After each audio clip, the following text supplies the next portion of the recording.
কাঁকড়ার ঝাল হচ্ছে, কাঁকড়ার ঝাল হচ্ছে।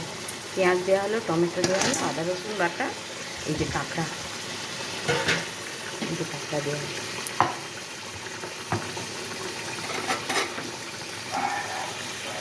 এই যে আদা রসুনের পেস্ট, এখানে আদা রসুনের পেস্ট দেওয়া হলো।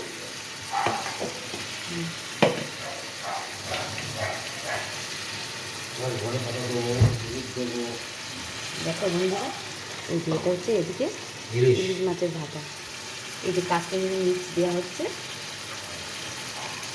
কাশ্মীরি মির্চ দেওয়া হলো, বিরিয়ানি মশলা, বিরিয়ানির মশলা দেওয়া হলো, গরম মশলা দেওয়া, এবার শাহি গরম মশলা দেওয়া হচ্ছে আন্দাজ মতো, লবণ হলুদ সব দেওয়া হলো। এবার 1 চামচ হলুদের গুঁড়ো,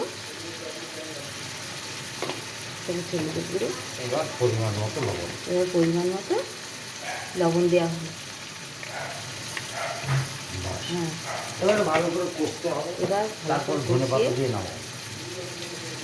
এবার কষানো হলে একটু সামান্য একটু জল দেওয়া হলো, মশলাটা পুড়ে যাবে নাহলে। হ্যাঁ, মানে মশলাটা পুড়ে যাবে, এবার কষানো হবে,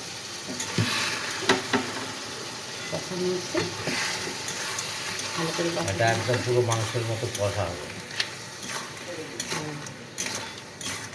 এই যে কষানো হচ্ছে, আর এদিকে ইলিশের ভাপাটা হয়ে গেছে, ইলিশের ভাপাটা এবার সামান্য একটু কাঁচা সরষের তেল দিয়ে নামিয়ে নেব।